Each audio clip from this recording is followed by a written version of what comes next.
देखिए, पाकिस्तान के पंजाब प्रांत के मुरुदिके इलाके में हालात बेहद तनावपूर्ण हैं।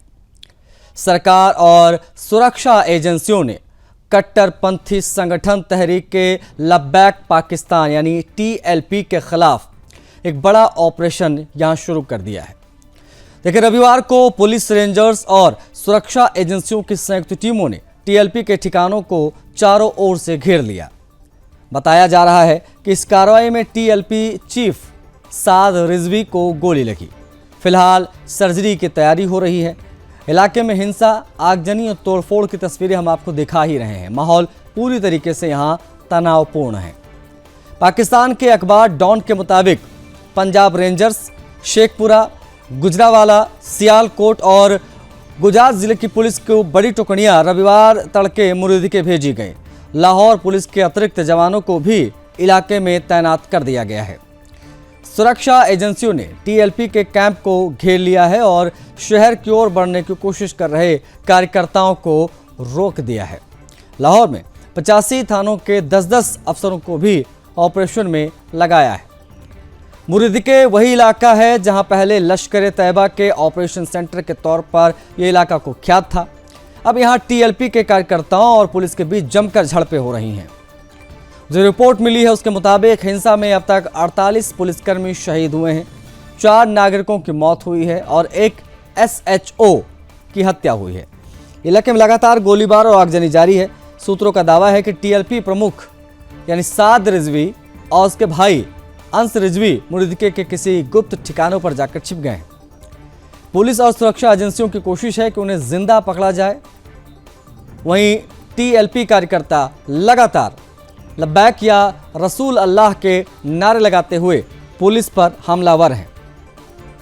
हिंसा की शुरुआत 8 अक्टूबर को ही हो गई थी, जब पंजाब पुलिस ने लाहौर में टीएलपी मुख्यालय पर छापा मारा और साद रिजवी को गिरफ्तार कर लिया गया था।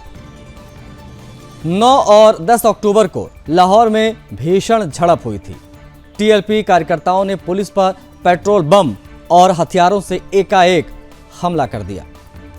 13 अक्टूबर को जब मुरुदिके में हालात काबू से बाहर हुए, तब सरकार ने ऑपरेशन शुरू करने का आदेश दरअसल दिया था। टीएलपी ने 10 अक्टूबर को लब्बैक या अक्सा मिलियन मार्च का ऐलान किया था, जिसका मकसद फिलिस्तीन और गाजा के समर्थन में अमेरिका की दूतावास तक मार्च करना था, लेकिन सरकार ने इसे सुरक्षा कारणों से मंजूरी नहीं दी।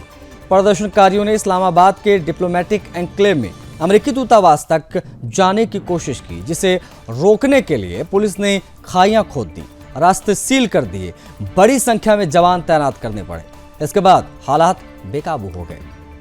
प्रधानमंत्री शहबाज शरीफ और गृह मंत्री मोहसिन नकवी ने सुरक्षा एजेंसियों के साथ उच्च स्तरीय बैठक की। बैठक में फैसला हुआ कि टीएलपी को हिंसा फैलाने की इजाजत नहीं दी जाएगी और मुरुदिके में ऑपरेशन जारी रहेगा। पाकिस्तान के गृह मंत्रालय ने चेतावनी दी है कि राज्य की संप्रभुता को चुनौती देने वालों से सख्ती से निपटा जाएगा। हिंसा में मारे गए पुलिसकर्मियों के बाद भी टीएलपी पीछे नहीं हट रही। संगठन ने सोशल मीडिया पर बयान जारी कर पाकिस्तानी पुलिस को इजरायली गुंडे कहा। टीएलपी का आरोप है कि सरकार अमेरिका और इजरायल के इशारे पर काम कर रही है और गाजा के मुसलमानों के समर्थन में आवाज़ उठाने वालों को कुचला जा रहा है। इस पूरे घटनाक्रम ने पाकिस्तान की राजनीति को फिर से हिला दिया। देश के कई शहरों में टीएलपी समर्थक सड़कों पर उतर आए। लाहौर हो, कराची हो, फैसलाबाद समेत कई ऐसे इलाके हैं, कई ऐसे शहर जहां पर पुलिस और प्रदर्शनकारियों के बीच में झड़पें हो रही हैं। मुरुदिके में हालात अभी आउट ऑफ कंट्रोल हैं, तनावपूर्ण है और सुरक्षा बलों ने पूरे इलाके को यहां पर सील कर रखा है। मुरुदिके में तहरीक-ए-लब्बैक पाकिस्तान के खिलाफ ऑपरेशन ने पाकिस्तान को हिला दिया है। साद रिजवी घायल बताए जा रहे हैं, पुलिसकर्मी शहीद हुए हैं और सरकार इस्लामी शासन की मांग करने वाले संगठन के खिलाफ निर्णायक लड़ाई लड़ रही है। पाकिस्तान में यह ऑपरेशन आने वाले दिनों में बड़े राजनीतिक और धार्मिक संकट के रूप में ले सकता है।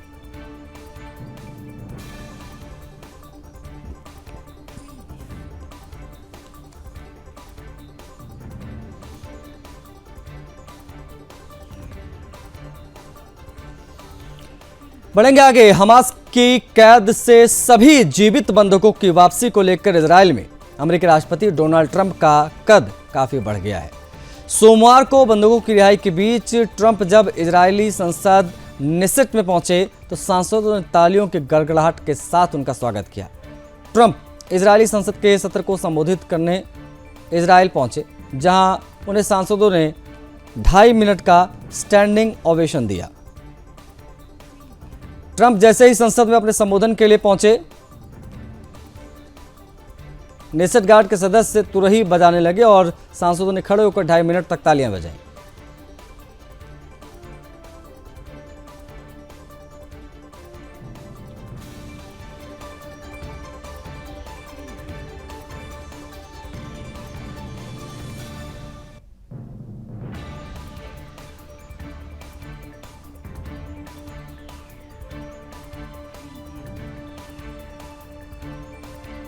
इजराइल आज खुशी के आंसुओं में डूबा हुआ है। 2 साल लंबे और खूनी संघर्ष के बाद आखिरकार वो दिन आ गया जिसका इंतजार पूरे देश को था। इजराइल और हमास के बीच हुए सीजफायर समझौते के तहत गाजा से सभी 20 इजरायली बंधकों को रिहा कर दिया गया है। इन बंधकों को 2 चरणों में रिहा किया गया है। पहले चरण में 7 बंधक और दूसरे में 13 बंधक रिहा किए गए। पहले बैच के 7 बंधक सुरक्षित इजराइल पहुंच चुके हैं और अपने परिवारों से मिल भी चुके हैं, जबकि दूसरे बैच के 13 बंधकों को रेड क्रॉस ने औपचारिक रूप से इजरायली सेना को सौंपा है। सेना के प्रवक्ता के मुताबिक सभी को लेकर सैन्य हेलीकॉप्टर अब इजराइल के अस्पतालों की ओर रवाना हो चुके हैं, जहां उनका मेडिकल परीक्षण और काउंसलिंग की जाएगी। यह रिहाई उस ऐतिहासिक सीज फायर डील का हिस्सा है जिसके तहत हमास ने अपने कब्जे में मौजूद अंतिम जीवित 20 बंधकों को छोड़ने पर सहमति जताई थी। इस खबर के बाद इजराइल में जश्न का माहौल रहा। सड़कों पर लोग झूम रहे थे, नाच रहे थे, एक दूसरे को गले लगा रहे थे। तेल अवीव, यरूशलेम और हैफा जैसे शहरों में बंधकों के स्वागत के लिए हजारों की संख्या में लोग जमा हुए। वहीं दूसरी तरफ गाजा में भी रिहाई का दूसरा पहलू देखने को मिल रहा है। वहाँ के लोग अब इजराइल द्वारा बंदी बनाए गए सैकड़ों फिलिस्तीनी कैदियों की रिहाई का इंतजार कर रहे थे। हमास ने भी अपनी ओर से 1900 से अधिक फिलिस्तीनी बंदियों की सूची जारी की है, जिन्हें समझौते के तहत इजराइल रिहा करेगा।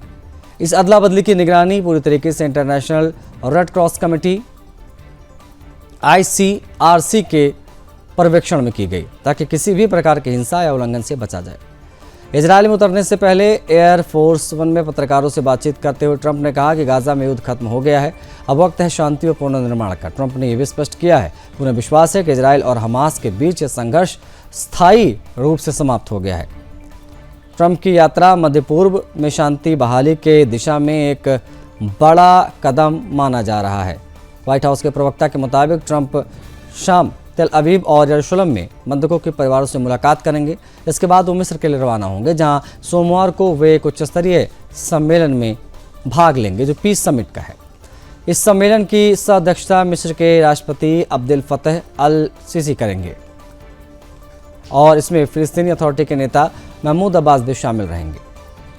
आपको बता दें, वरिष्ठ सलाहकार महमूद अल हब्बास ने AP को बताया कि यह सम्मेलन क्षेत्रीय स्थिरता और मानवीय सहायता की दिशा में महत्वपूर्ण अवसर होगा।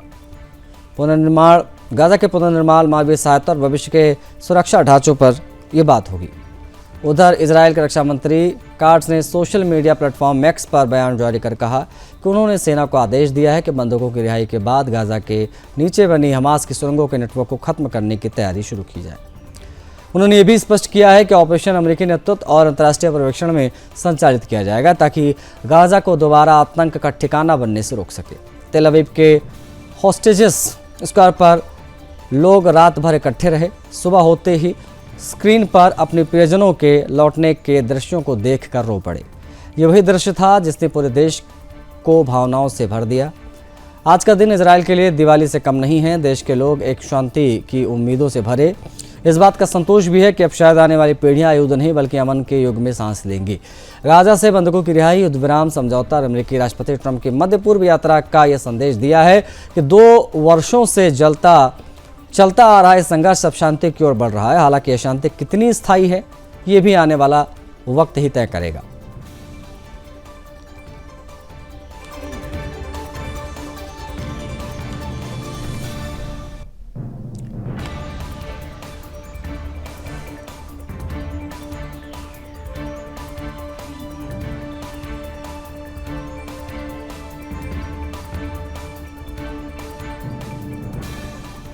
वेनेजुएला की विपक्षी नेता मारिया कोरिना मचाडो को 2025 का नोबेल शांति पुरस्कार दिया गया, ये आप सभी जानते हैं।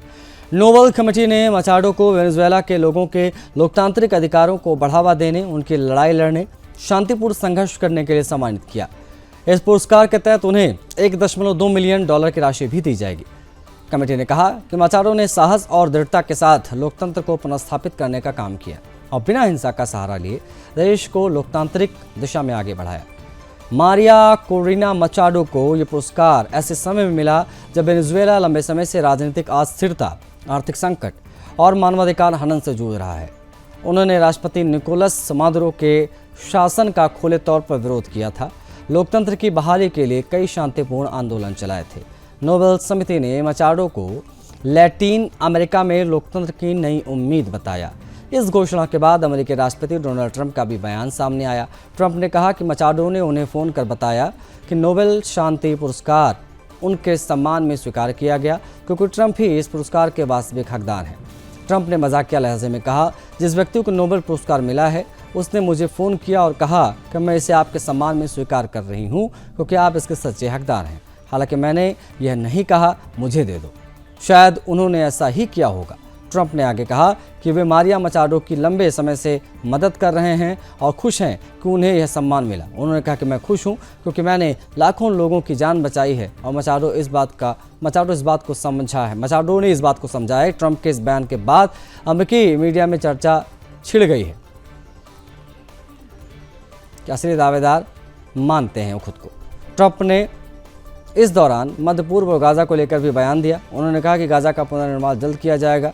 इसके लिए मध्य पूर्व के कुछ बहुत धनी देशों को आगे आना चाहिए। ट्रंप ने कहा कि मुझे लगता है कि गाज़ा का पुनर्निर्माण होगा और कुछ बेहद अमीर देश हैं जिन्हें अपनी संपत्ति का सिर्फ एक छोटा सा हिस्सा खर्च करना होगा। ये गाज़ा से परे की बात है। ये पूरे मध्य पूर्व में शांति का प्रतीक है। ट्रंप ने इसे इजराइल और पूरी दुनिया के लिए बड़ा कदम बताया। उन्होंने कहा कि सोमवार को कई बंधकों की रिहाई होने वाली है जो अभी तक गाज़ा की सुरंगों और दुर्गम स्थानों पर कैद है। ट्रंप ने कहा कि इजराइल में अभी खुदाई के दौरान कई शव भी बरामद हो रहे हैं। उन्होंने ये भी घोषणा की है कि वे जल्द ही इजराइल की संसद यानी नेसेट में भाषण देंगे और फिर मिस्र की यात्रा करेंगे। इसके अलावा ट्रंप से अमेरिका की नई व्यापार नीति, चीन पर नियंत्रण को लेकर भी सवाल किया गया। इस पर उन्होंने कहा कि हमारे पास और भी कई प्रस्ताव हैं, सिर्फ सॉफ्टवेयर ही नहीं बल्कि हवाई जहाज़ के पुर्जों समेत कई चीज़ों पर नियंत्रण लगाया जाएगा। चीन ने जो किया वह सिर्फ अमेरिका पर नहीं पूरी दुनिया पर हमला था। राष्ट्रपति शी जिनपिंग से मेरे व्यक्तिगत संबंध अच्छे हैं।